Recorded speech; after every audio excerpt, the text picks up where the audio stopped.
Hi everyone, welcome to my daily Facebook Live that we're going through as to how to use NLP, timeline therapy, mental emotional release, HUNA, and of course havening to enable us to maintain our mental and emotional and physical well-being during this time of global anxiety, fear, and panic. And I'm so happy. I've been talking to you about this a lot. I've been joined with my business partner in Fix My Mind, James Mallinson. So James is here with me tonight. Hi, James. Thanks for being. Hi, David. Thanks for having me on. And James has been doing havening, and it was trained in havening 6 years ago, 2014. So he's one of probably the first havening practitioners that there were around. And he's seen around about 4,000 clients. So the techniques he's going to be sharing with you, he's done with 4,000 people, probably even more than that. And he's probably one of the most experienced havening practitioners in the UK and probably in the world. So I'm so honored and pleased that he's here with us tonight to share his wisdom and his experience around havening. So, you know that I did a little bit of havening techniques with you, where I had you doing the havening touch and saying the anxiety, calm, and then calm. They were just real touching the surface that I could do whilst I was out in Hawaii to give you something that you get started with right away. Now, since we've got James here, we can deep dive into like what it really is, why it works. And James is going to share 3 techniques with you: events havening, transpirational havening, and also event havening. So James, obviously for some of my people here, havening could be quite new to them. So, what exactly is havening and why would you want to do it? So it's interesting you say it's new, because it is new. From a therapeutic perspective, havening is really brand new in many ways. But equally, I would say it's probably the oldest form of therapy that any of us have had, because havening involves touch. For Right. most of us, we were cradled by our mothers or our fathers. I'm a father of a 6-year-old, and even before I learned havening, just as he was a year old, we hug. We inherently like a hug from someone. There's a reason a hug feels nice. And the astonishing creator of havening, a doctor called Ron Rudin, understood the power of touch. And his story of how he created havening isn't for today, but how he created havening is astonishing. And so I think it is a psychosensory therapy. And it's astonishing. Since I trained in it all the way back in 2014, I remember the training was of a weekend, a Saturday, Sunday. And I remember seeing a client on the Monday, and I thought, I'm going to try this new technique. And what had always ordinarily taken me about 90 minutes to 2 hours took me about 10 minutes. And it revolutionized how I dealt with clients and how I still do. And it's why I've used it with every single client ever since that training all those years ago. And I find it astonishing. And it's brilliant at working with what are called amygdala-based disorders. So trauma, panic attacks, and phobias. Mm-hmm.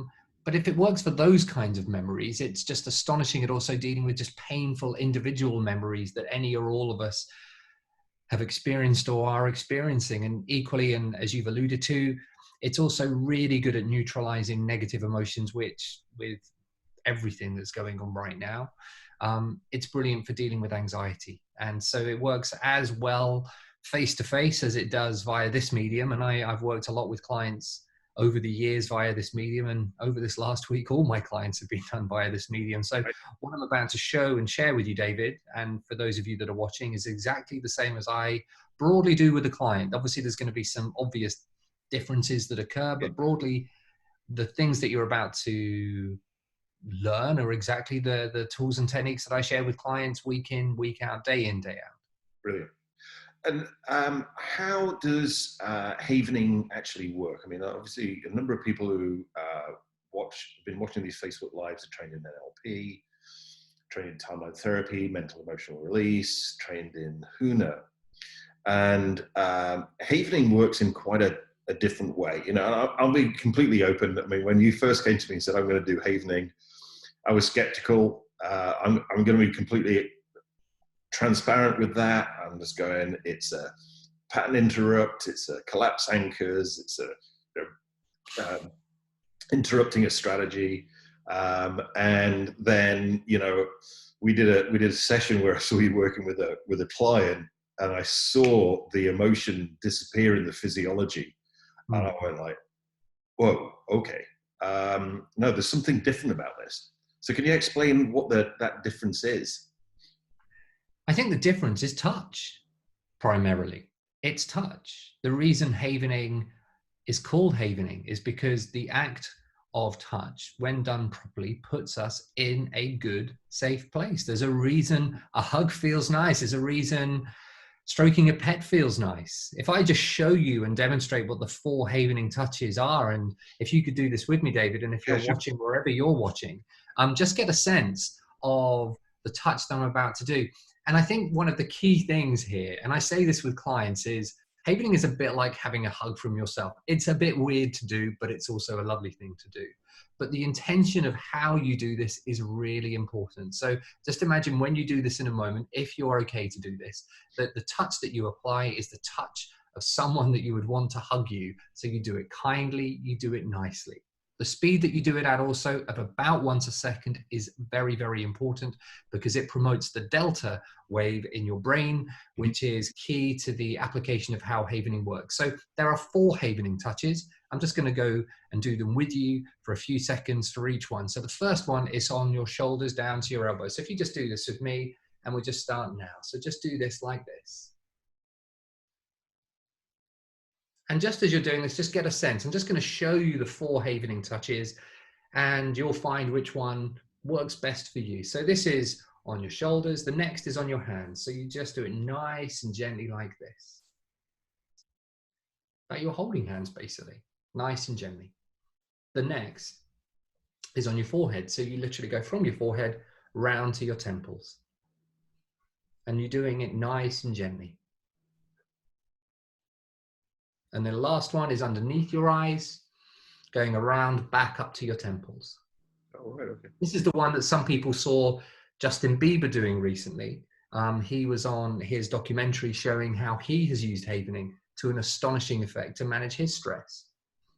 So out of those 4 touches, one of them will probably be the one that you naturally gravitate towards. Yeah. If you want to know which is my favorite, it's either this or that. Okay, mine's that one. Pardon me? Mine's that one, definitely. As I start doing that, I feel the tingles in my neurology, you know, almost like goosebumps. Yeah, it's nice. So yeah, it's good. So the delta wave, this being done, havening being done, the speed of once a second promotes the release of the delta wave. But the other reason why havening feels good is it gives your body a hit of serotonin, right, dopamine, and oxytocin, which is all the feel-good stuff. So you can't particularly right now get enough of that stuff. So havening is an astonishing way of just making us feel good. Say again, David. I said it's free. It's free. Yeah. And legal. This amount of it is very legal. Yeah. So that's those 4 applications of havening are the choices that I would suggest that you would use. I have also, just for the avoidance of that, I never, well, I've probably done it 3 or 4 times. I actually applied havening touch to a client. I have all of my clients apply the havening touch to themselves, yes, because it's much more empowering. And from an NLP perspective, it instantly creates an instant strategy of how to do it properly. You're not then at home going, hold on, how does it feel? How's it supposed to feel? What am I supposed to do? You know from the get-go how to do this. So that, at the speed of once a second, is havening touch. Yeah, I think the whole thing, which, you know, to a certain extent, you pioneered the whole idea of like self-havening, rather than, you know, you as the person giving the treatment, doing the havening to somebody else, fits in with our entire ethos, if you like, philosophy, which is, you know, it's not us as the practitioner that are getting the result, all we're doing is showing you how to get the result for yourself, which is true empowerment, rather than thinking Really? you've got to go to somebody else to give you the treatment, No, you which certainly don't. just doesn't fit with our mindset. So the first way of then using that, your favored havening touch was event havening, which I believe is specifically if you've got one of those emotions like anxiety or fear or panic around a specific event in the past, then this technique actually enables you to release those emotions from the events in the past. It does. So what I want you to do is have a think of, those of you that are watching this, is there a particular event in your life that really bugs you? Has there something happened that really hurts? So event havening can work around neutralizing the intensity of that memory. Or if there are a sequence of memories that are of a similar kind. What I would always say to a client, and as I was trained to do, and as we do in the sessions at Fix My Mind, is we all tell ourselves stories. Some things happened, and there's a pattern of stories. And as opposed to doing some quite exhaustive and for oftentimes painful case history, what I ask clients to do, and something you might want to do right now, is identify, is there a first time that that particular kind of event has happened? Is there a worse time that event's happened? When's the most recent time? Yeah. Just write those down. And you can even use code names. You don't need to write something horrific if that's happened. And then what you do is and you can do this eyes open, eyes closed. I get my clients to do it with their eyes closed because from an NLP perspective and a hypnotic perspective, you're asking them to associate into the memory. But essentially what you're trying to do, and not trying to do, you are actually doing, is you close your eyes and you imagine being back in the event. And then whatever's there associated in the event, you will get a hit of.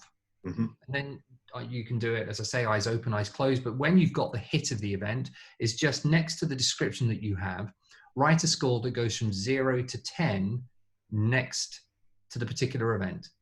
Okay. Now, I'm guessing the fact you're working the event, none of the scores will be a 0. And the reason we do 0 to 10 as opposed to 1 to 10 is that 1 to 10 presupposes that something is still there. Yeah, right. With havening, it's amazing because you can get an absolute 0. And what I mean by absolute 0 is the memory will, for most people, still be exactly the same. Havening does not change the content of the memory. It does for some people. Broadly, most people, the memory stays the same. What's different is the intensity of the memory. Yeah. So you then have these, yeah, absolutely. So you then have these 3 memories, or a one-off memory with all the numbers associated with it. You might, as a stretch, also write down all of the related emotions that are associated with that event. So you can quantify it and qualify it. So oftentimes people say it's an 8, 9, or a 10, and I feel anxious, sad, frustrated, hurt, and language that's far more rich than that I'm not going to say here. But you can imagine what those words are. So we can really understand where someone's at, and someone's physiology will start to change because they're remembering and bringing up painful memories. So that's how you establish the pattern and where someone's at, in short, what you need to work on. Okay. So I've got the first memory. I can think of that one. That's probably from 30 years ago, actually, from when you asked the question. Memory popped up. I can think of the worst one. That's probably about first one's probably 6. Right. Worst one related to that particular kind of, like story. Yes, that was probably a year, 18 months ago. That's still probably at about a 9. And then the most recent one would have been probably a week ago. Which actually is less than the first one. It's probably about a 5. Okay. Yeah. Okay. So do you want to work on those memories? Yeah, definitely. Okay. All right. So I'll work on those memories. You guys out there, you've probably got the same thing. If you haven't yet, then of course you can always pause the video and get the stuff together. Probably don't do this on the tube. You get or when you're driving. And for the avoidance of doubt, this is for therapeutic purposes and not entertainment purposes. I'm on my own here. So what's also key when we do this in a moment, and when you do this with me, is that I'm going to get you to close your eyes. It is key to close your eyes doing this. And apply the havening touch that worked best for you. Is also, you might want to write this down as well, is you imagine doing something that you love to do. Now, that could be the hypnotic cliche of walking down the beach. And for some people it is. But equally, for some people, it's having a lovely dinner party with some people. It might be hanging out with all your friends after all of this is finished. For some people, it's the mosh pit at a Metallica gig. It can be whatever works for you. Don't feel that you have to do some very prescriptive hypnotic way of, and now I'm walking down the beach. That's just not true for most people. So in a moment, what I'm going to get you to do, David, and for those of you that are watching elsewhere that want to work on neutralizing a memory, I'm going to get you to think of the first memory. Then we're going to start havening. I'm going to get you to close your eyes, and then you're just going to start imagining doing whatever it was that you were doing. And I'm going to count down for you from 20 to 0. And we're going to do that together. So David, are you good to do this? Yep. Okay. So what we're going to do is just cross our arms. So go to the first memory. Please think of the first memory right now. Just take a nice big breath in and close your eyes and just start stroking and havening whichever body part worked best for you. Clear your mind and just imagine now. Just speed your arms up a little, David. That's it. So 1 to second. And imagine being in the place that works most appropriately for you. And I want you to imagine being there now. That's all I want you to do. Walking around or chilling out or doing whatever it is. And what I want you to do as you do that is in your head is just count down and see the numbers that I'm counting in a moment. And with each descending number, both there where you're watching this and doing this, and in the place in your head that you want to be, is just see those numbers as I count down now. So 20, 19, 18, 17, 16, and just stroke your arms in rhythm with me. 15, 14, that's me counting down. 13, 12, 11, 10, 9, 8, 7, 6, 5. Now keep your eyes closed. 4, 3. Still imagine doing the thing that you want to do. Keep stroking your arms. 1. Keep your eyes closed. Keep stroking your arms. Still imagine doing the thing that you want to do.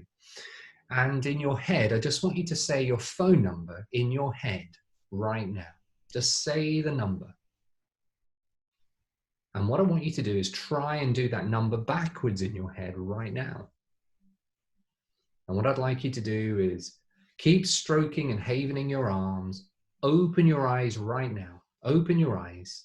Take a nice big deep breath in and through your nose. That's it. And then just breathe it out now. Let it go.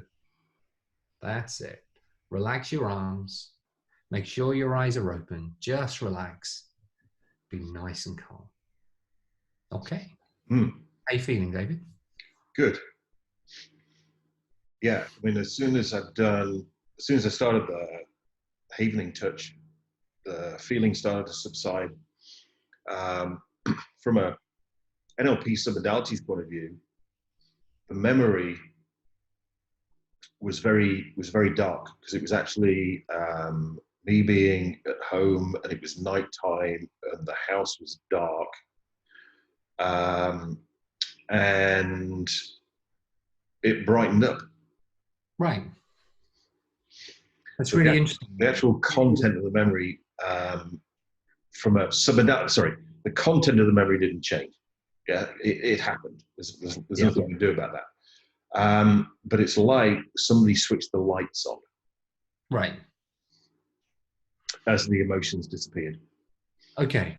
And so when you check in on that first memory now, how does that memory feel?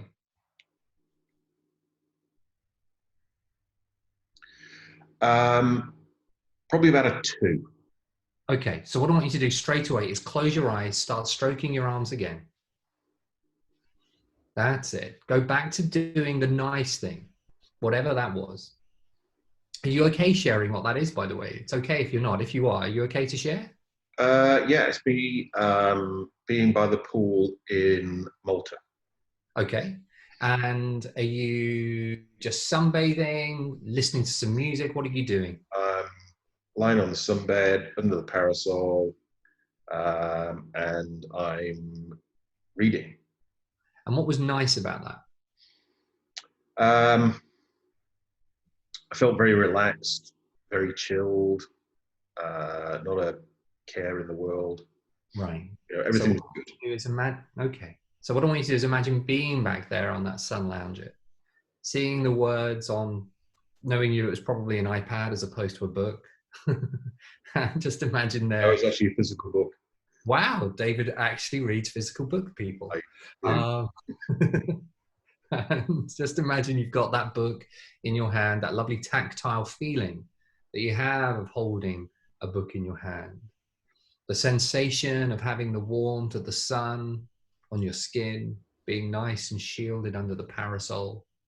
And this time, what I want you to do is just count up. And I want to hear you, if that's okay, David, you counting up from 1 to 20 in rhythm with you stroking your arms. And just do that right now. 1, 2, 3, 4, 5, 6, 7, 8, 9, 10, 11, 12, 13, 14, 15, 16, 17, 18. Now keep your eyes closed. Keep stroking your arms. Keep stroking, that's it. And what I want you to do is just spell Cyprus backwards for me, please.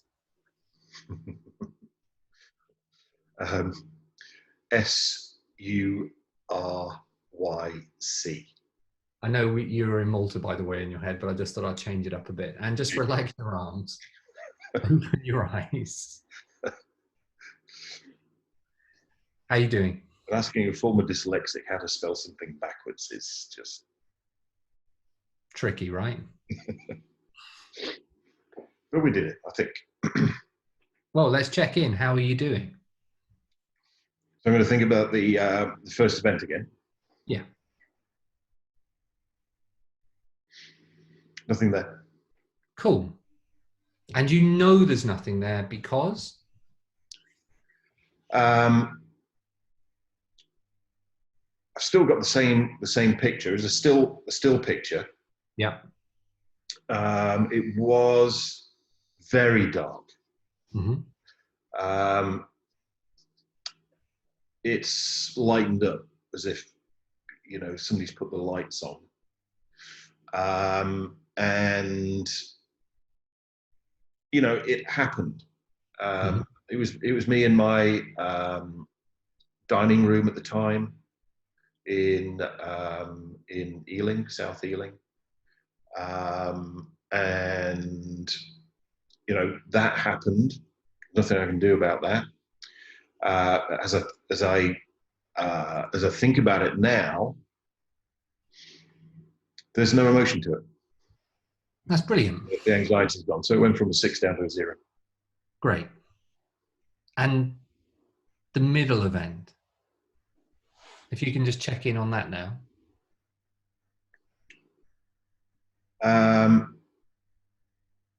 Nope, that's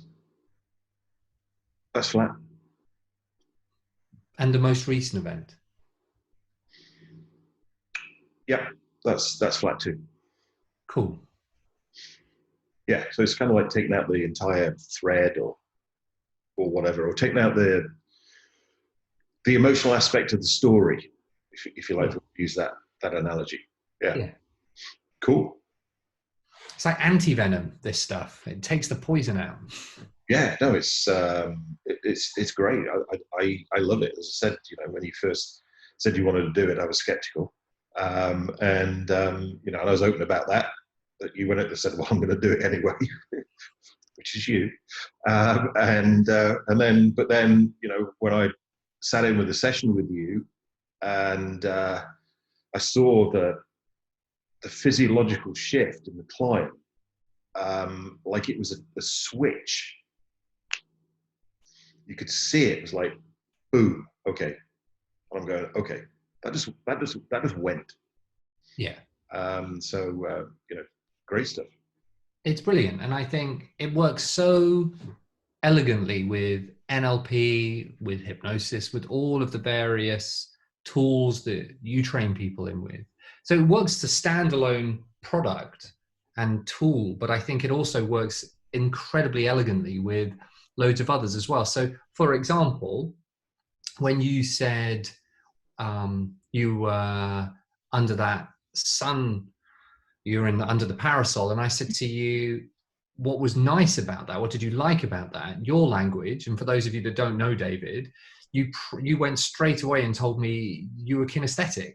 You were talking in kinesthetic language about how you felt. So then what I was trying to do was get you to pump up and using kinesthetic language, Yeah. which is a subtlety, but it's a key subtlety. There's a lot of subtleties in this. A lot of people say, oh, is it that easy? I will say, okay, well, let's swap seats and you do my job. Yeah. And it's harder than it looks. Yes, on one level, this is incredibly simple, but to make it really unleash its full potential, there's a lot of subtleties within this. Yeah. I think this is the thing that we've really got is the integration of all of the things that we know. The integration of NLP, the integration of hypnosis, suggestion, timeline therapy, mental emotional release, and also Huna as well, and then havening. Each of those things in isolation is very powerful, but when you integrate the whole thing together, it's just world class, just beyond anything that anybody else has got, I think. Yeah. Which I think is great, which is why we share it with people. Yeah. And, if you're watching this and there are events that are bugging you, that have hurt you, then just go back about 10 minutes ago and just rewatch the process. And I'm pretty confident that you will see and experience and feel significantly different. For the avoidance of doubt, we're not saying if you're already under primary care, abandon that care. We're not saying that. But if you want to feel better about emotion and do something as opposed to instead of, this is an astonishing mechanism. And I just think it's important to say that as well. But no, absolutely. Yeah, and so it works off on those one-off events. It works on sequence of events. I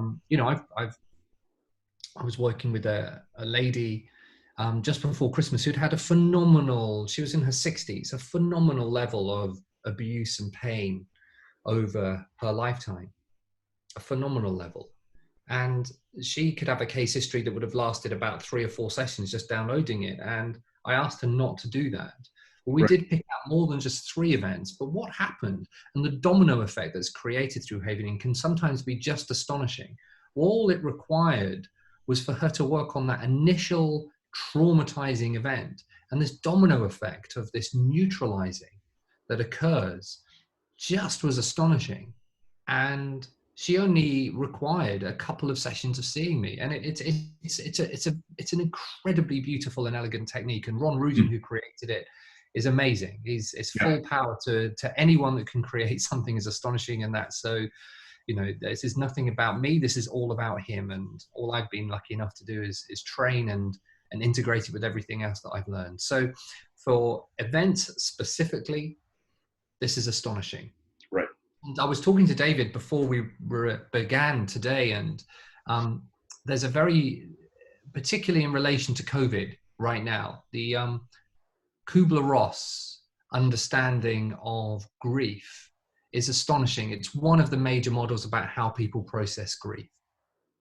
It's the one of shock and anger and sadness. And last week, Kubler-Ross updated the description and said there is an additional stage, which is stress, because what they define is that a lot of people are experiencing a form of collective grief, an individual grief right now.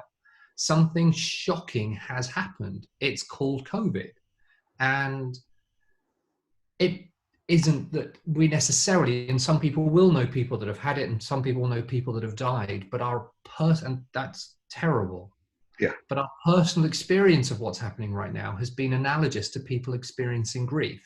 So event havening could work for you possibly if there are experiences of actual grief, of people dying in your life that don't necessarily have to be to COVID, but could also be, for example, an announcement that you may have heard about COVID. So Yeah. it's not just necessarily an announcement you've heard of COVID, it could be an earlier memory that you have had of grief, and just putting those in a series of 3. But you can play around with this stuff, but it can dampen down the memories that one and we all have about things that have occurred in our life. So that's event havening, and hopefully that gives you a fairly good handle on how to do that. Yeah, that's really brilliant. Fantastic. And then we said that we'd do, which is actually quite a lot quicker, isn't it? Which is the transpirational havening and outcome havening. Which It is. already I'm mindful, David, and I'm gonna take your steer because I've never done anything like this before. Okay.